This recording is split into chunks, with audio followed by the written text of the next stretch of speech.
For the exact same luxury cruise, travelers can pay dramatically different prices. In some cases, the difference can be more than $10,000.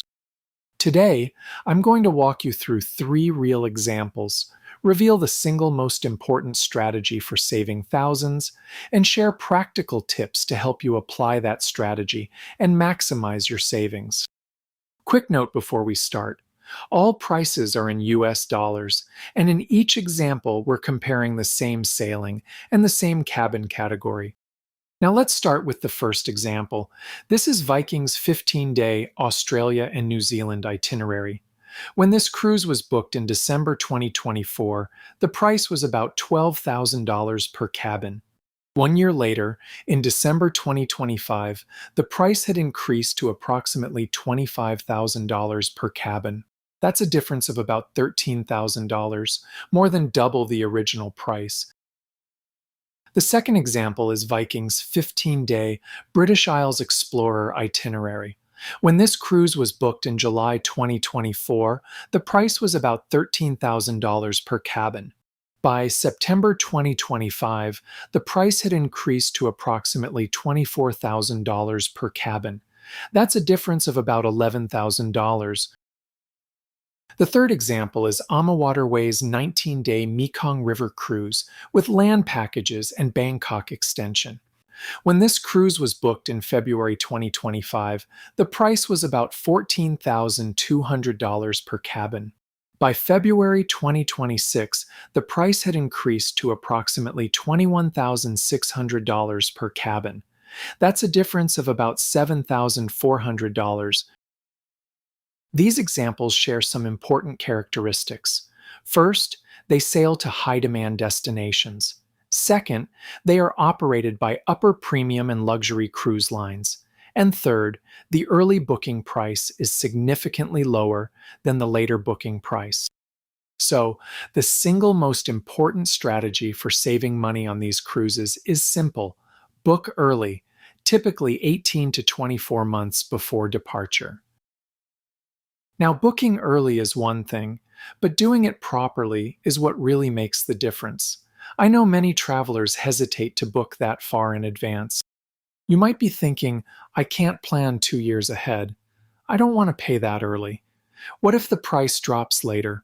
So, let me walk you through some practical tips, not only to make early booking easier and lower risk, but also to help you get even more value out of it. One of the biggest reasons people hesitate to book early is because they think it means paying for the cruise right away. But that's not how it works. Let me show you a simplified payment timeline. Cruise itineraries are released first. This is when prices are often at their lowest. When you book a cruise, you place a deposit. This deposit locks in your cruise price and your preferred cabin. Later comes the final payment date. This is a fixed deadline set by the cruise line. Paying in full confirms the booking. After final payment, cancellation penalties usually begin. Depending on the cruise line, this may start immediately or after a grace period. So placing a deposit early simply locks in your price and your cabin. It does not mean paying for the cruise early. And with many upper premium and luxury cruise lines, that deposit can often be transferred to another sailing if your plans change.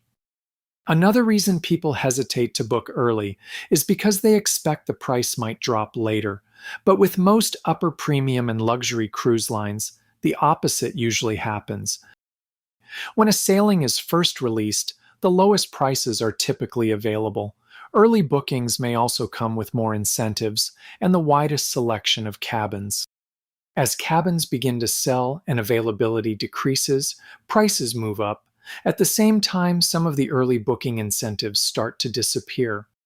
As the sailing date approaches, the cruise line may already have sold enough cabins to cover their target margins.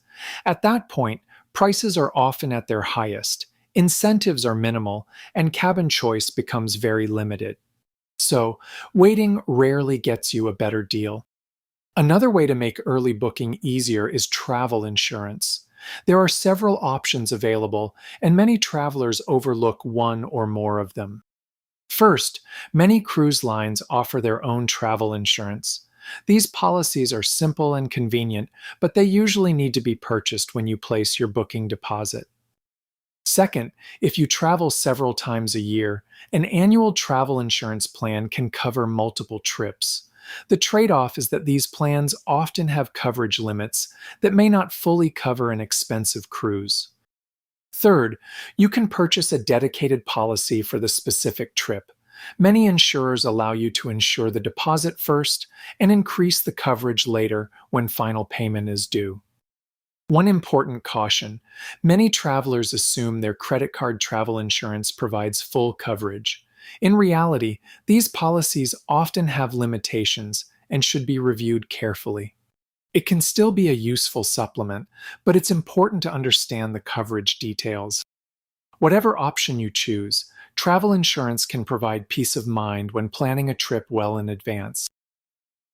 Another important planning decision is how you book your flights. Many travelers overlook the option of booking airfare through the cruise line, which can offer several advantages. First, when airfare is booked through the cruise line, the cost is usually not due until the final cruise payment. This allows you to secure the airfare as part of your travel plan without paying for it immediately. Second, cruise lines often have contracted airline fares, which can sometimes be very competitive. Finally, airfare booked through the cruise line often includes airport transfers, meaning you don't have to arrange transportation between the airport and the ship. Now let's look at how early booking can also help maximize the value of your cruise. Booking early can sometimes come with additional incentives. These may include complimentary airfare, reduced or waived single supplements, or even complimentary pre- or post-cruise extensions. As demand begins to increase, many of these perks gradually disappear. Another often overlooked benefit of booking early is cabin choice. This can be particularly important on ocean cruises for travelers who are sensitive to motion. Midship cabins, which tend to feel the most stable, are often the first to sell out. Booking early also gives you more itinerary options, since popular sailings can sell out months, sometimes even a year before departure. Finally, some travelers take advantage of onboard future cruise bookings. While you are already on a cruise, you can place a deposit for a future sailing. Cruise lines often offer additional incentives for booking onboard, such as extra onboard credit or reduced deposits. Another way some travelers maximize value is through travel credit card rewards. If you are considering applying for a premium travel credit card, booking your cruise early can help you plan that timing strategically. Many cards offer substantial sign-up bonuses, but you must meet a minimum spending requirement to qualify. Large travel expenses like cruise fares and airfare can make that requirement much easier to reach. While this doesn't reduce the cruise fare itself, it allows you to maximize the value of a payment you were already planning to make. In addition, many premium travel credit cards offer benefits such as airport priority services, free checked bags, airport lounge access, and additional travel protections. Finally, another way to make early booking easier is to work with a travel advisor. Planning a cruise often involves a lot of research and decisions.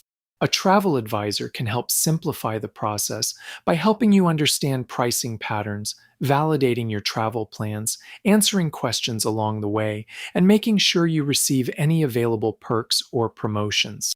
For many travelers, this support provides peace of mind throughout the planning process. In the end, booking early isn't a complicated strategy. There's very little financial risk, and it's surprisingly easy to execute. The real challenge is often the mindset that makes people hesitate to plan that far ahead. But as the examples earlier showed, the difference can sometimes be $10,000 or more for the exact same cruise. If you enjoyed this video, please like and subscribe, and let me know in the comments what other travel topics you'd like me to cover.